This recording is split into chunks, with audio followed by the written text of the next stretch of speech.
است که عایشه رضی الله عنها به مراسم حج رفته بود، در عین مراسم حج مریضی ماهوار برش پیش آمد و گریه شد که نمیتونه طواف بکنه. رسول الله وارد شد گفت چی شده داره؟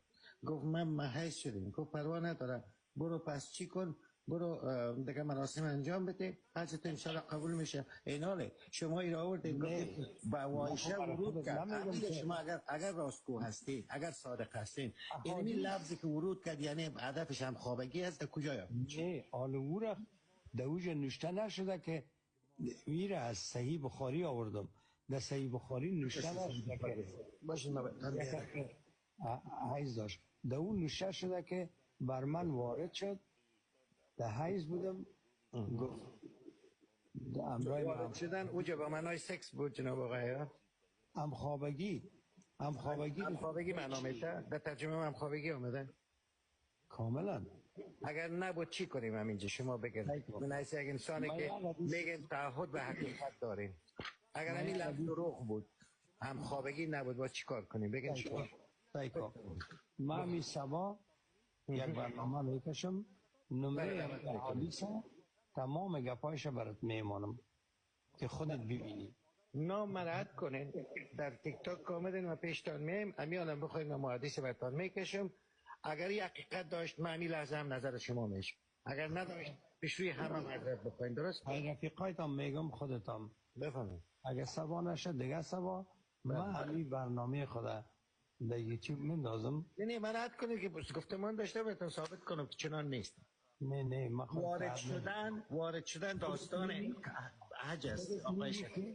امرایش هم خوابگی نکرده. من میرم در حالت حیث در نمو مکه که شما میگین در خیمه وارد شد. باشه عزیز موقع امی فعلا رو میتون اسناد رعایت کنه، مشکل نداره. اگر روم بستام شوه ما جای دیگه روم میگیریم همینجا باش اسناد رعایت کنیم، مشکل نداره. بسته نمیشه، مطمئن باشین.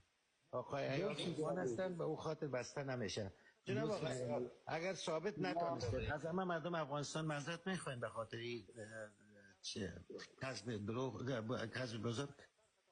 دوست گرامی دیگر سبا اگر سبا سعی نمیکنین دیگر سبا در یوتیوب بزنین شفیع عیار دیگه ایوان منشوهای شما رو بزیاد دیدیم جناب آقای عیار. ببینید من یک داستان دیگر هم شما من تمام ویدیوهای شما رو دیدیم فکر کنیم. اما مسئله که شما اومدین و پیامبر دین اسلام توهین کرده این گفتیم که در صورتی که قرآن منش کرده بود باز هم همراه عایشه رضی الله عنها هم خوابگی کرده، بر او ورود کرد باز خندیم کردیم گفتیم که یعنی که دخول مانا میده سکس. اینا دوست عزیز من برای من که من دین انسانیت باشه جای برای بحث این مورد نیست. همین چیزی که گفتین که من دروغ گفتم من میره از روی خط صحیح بخاری از رویش عکس هم میگیرم اونجا برات مندازم که امیر ببینی که سکس منامته. درست است ورود رسول الله در خیمه روشه کاملا.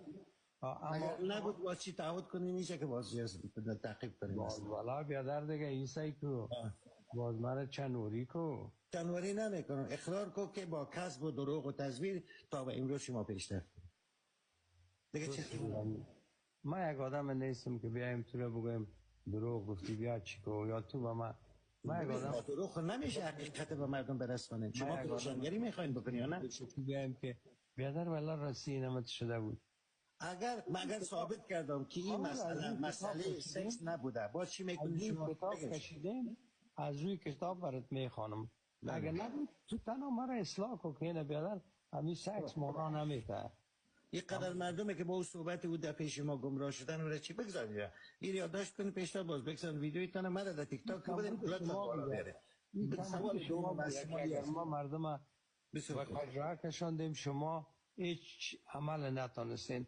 ما چطور یک آدم چرا خیلی انسان ها رو بیدار ساختیم. ببینید از فتنه شما خیلی را بیدار ساختیم. ما یک نفر 10,000 نفر را فهماندم که این دین جز مزخرفات چیز نداره، اما شما نتونستین میلیون ها نفر که بگوین نه دین ما بسیار شما خوب است آقا. ببینید شما جای دیگه آمدین من کسی که دینش انسانیت است و تعهد بر حقیقت لطفا ما بر از اون آمدیم دوست گرامی گفتیم که عایشه رسول الله خانومشم پشت کاکایشم. اگر این مسئله شما کسب به دروغ نیست اصلا گوش نمیکنم اصلا گوش نمیکنم. برای کلام کنین لطفا. شما فکر نکنین که آمدین که مرا شکار کنین. ببخشید آقای عیار، ببخشید کوفرکوش عزیز. دوست عزیز، تمام تواریخ را که شما فکر میکنین اینجا پیش من موجود است. از کجا آورده که رسول الله خانمشه و کاکایشه و قتل رسانده؟ بفرما.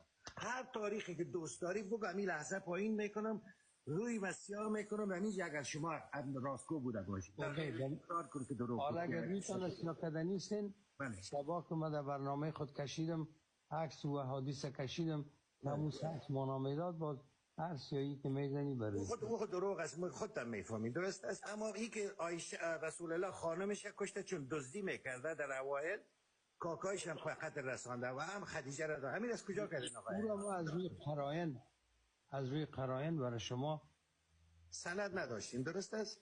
و هیچ کدام تاریخ نداره. آقای رویدادهای تاریخی را برای چی ما شناسایی میکنیم وقتی که ما بعد از اون زمان زندگی میکنیم؟ چیسته؟ رویدادهای تاریخی را بر اساس کدام اسناد ما بررسی میکنیم؟ اگر شما یک آدم که بسیار جنایت ها کرده او را هر زندگیش در نظر بگیرین، خطرهایی که در زندگیش بوده، باز به این چیزا میتونین نتیجه. یعنی از دیدگاه انسانیت باز میتونی از شکم خود دروغ ببندی، فانتزی کنی، درست است؟ حالا اما تو بگیرش، مگر همی گفایی که از روی کتاب گفتیم. یعنی شما سند به این گپ ندارین، از خود جور کردین، درست است؟ نه، ما به نتیجه رسیم از روی اعمال محمد. یعنی شما بر روی اعمال یک شخص شما در تاریخ دستبرد کردین و گفتین که بله اینا دزدی میکردن. ببینید بزرگترین خیانت علمی او است آقای عیار که انسان روایات تاریخی را از دل خودش بسازه. اضافه کردیم. خب اضافه کردی در تاریخ. مقصد یک مثلا در این اتاق مسلمان هست اینجا توهین اگر کردین دیگه باز جای شما نیست. نه نمیکنن توهین. ما توهین نمیکنم. بگذارم دوستان اینجا ثبت میکنن. آقای عیار، مشکلی که ما داریم اینجا با شما اویی است، شما وقتی منبر میروین، ما در 1 ساعت صحبت های شما به اندازه 15 دقیقه حقیقت نمیبینیم. چطور دین شما انسانیت میتونه باشه در حالی که با تزویر و جهل اسناد شما میخواین که روشنگری کنیم؟ حالا خواهید سعی کنم یک گفت زدیم، امیر اجازه بده که ما برای تو سبا در ویدیو بکشم که این همی گفا درست بود. خب آقای کوفرکوش تشکر. یک اجازه بده مسئله دوم رو به شما مطرح کنم. آیا رسول الله چرا امیال بگوی راه نمی کنی؟ آیا رسول الله در مکه ویدیو چیز ویدیو پارتی ویدیو تقلبی پارتی چیز میشه؟ خب مشکل نداره. خب نه خیر است، راحت باشید. جناب آقای شفیعی، شما گفتین رسول الله در غار حرا ترصد میکرد. آیا شما از جغرافیای مکه را بلد هستین؟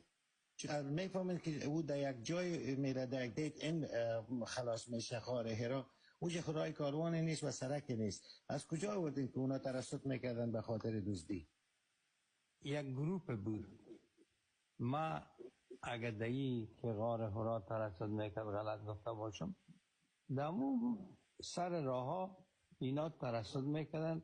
غار حرا نبوده، درست است؟ کاروانایی که به یمن میره بله اینا رو میدن و کاروانای قریشه. شما یک سند تاریخی دارید به ما ارائه کنین که رسول الله یا در او وقت گروپی بود که سرقت میکردن از مکه؟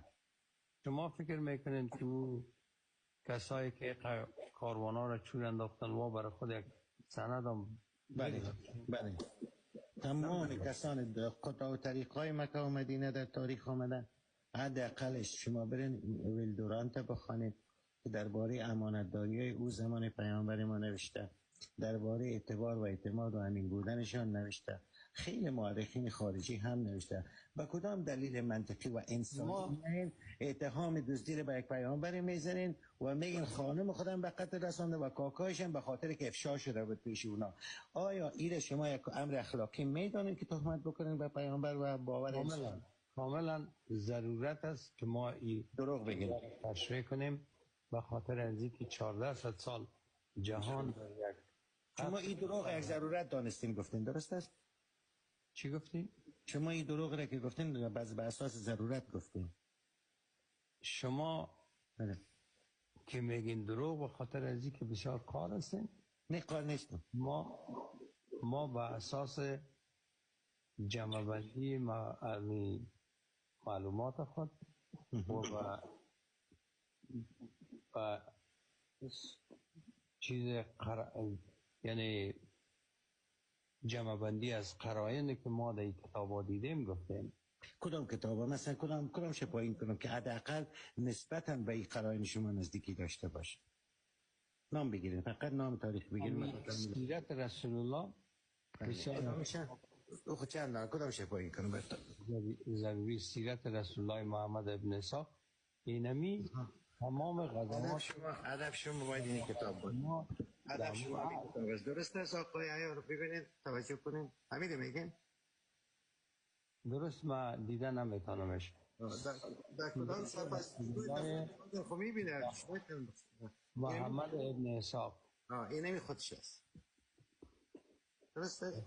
بله. اگر شما در ایج کدام سند دارید یا تاریخ طبری، ابن اسیر، ابن خلدون یا همچنان از کتاب مورخین خارجی بفرمایید بگید کدام شفاهی کنم که به این اتهام شما یک ذره نزدیکی داشته باشه جناب آقای عیار. به خاطر شما آدم هستید، این انسانیت است. اگر انسانیت ای است که ما از این باید تعقیب کنیم ایران. تایکو کتاب سیرت رسول الله غزوات محمد داره. بله، کدام غزوه را باز کنم؟ بگین اینجا هست. بفرمایید. همین اولش باز کن. همین غزوه بدر. بدر از مکه در او از مدینه غزوه اول غزوه بدر نیست. بله غزوه قبل از اون غزوه دیگری هست که یکی از چی بود که اصلا اتفاق نیفتاد. باش میری خواهیم کنم بهتر اتفاق افتاد. شما سعی کنین بفرمایید دوست عزیز. اما برای بگید آیا همین عمل کرده شما گفتین یک ضرورت است در این شرایط که آدم باید دروغ بگه، درست است؟ غزوه اول بخوان. چشم. اما شما ادعایتون دیگه چیز است. شما گفتید شما عالم بخوان. شما گفتید که در مکه شما گفتید در مکه اینا در غار حرا پت می شدن، ترسط می کردن، خانم خود هم به قتل رساندن و کافرای سر. آیا همین گفت نه بخوانه اولین غزوه بخوانه غزوه ودان که بعدش غزوه بدر میشه. بفرمایید. سریع بوات بود نه و عشیره بود و همچنان بدر. غزوه اول نیستی. این غزوه اول نیست. ببینید وقتی که جهاد فرض میشه همین از دیگه سیره هست، درست؟ کدام غزوه؟ جنگ با مشرکین. ببین که در 12 ما برم کتاب بگیریم. اجازه میده که جهاد صورت. صبر کو که ما کتاب بگیرم. کتابای شما اگر مثل خودتان باشه سر رویش اعتماد نیست. شما میگین که یک ضرورت است انسان دروغ بگه. آیا در دین انسانیت تعهد به حقیقت یک اصل نیست؟ هست. وقتی که چنان هست آقای با کدام منطق سالم انسانی ما انسان را به انسانیت دعوت میکنیم در حالی که با غزوه اول بخوان. گپ نزن گپ خدایا. غزوه اول بخوان. نه بفرمایید. غزوه ودان اولی نشست. آغاز جنگ با مشرکین. بخوان. بفهم. چنانچه پیش از این اشاره شد اگر در این نبود شفیع در پیشوی همه معذرت میخواین شما چنانچه پیش از این اشاره شد رسول الله صلی الله علیه وسلم پس از آن که 13 سال در شهر مکه را مردم را به دین اسلام و ایمان به خدای تعالی دعوت می نمود به مدینه هجرت کرد. هنگام ظهر روز 12 ربیع الاول بود که آن حضرت وارد شهر مدینه شد و در آن روز 53 سال از عمر شریفشان گذشته بود. رسول الله تا ماه سفر آن سال یعنی 11 ماه بدون آنکه اقدامی به جنگ مشرکین کند در شهر مدینه ماند و درست هیچ گاهی ببینید و درست در اوایل ماه سفر یعنی 12 ماه ورود او به مدینه بود که طبق دستوری که از جانب الله متعال به او رسید با جمع از مهاجرین برای جنگ با مشرکین از شهر مدینه خارج شد. بفرمایید. صبر کن. اینمی آغاز دوزی ها و قطاع و طریقی هست. اما به نام کی در جنگ بیرون شد؟ به نام الله.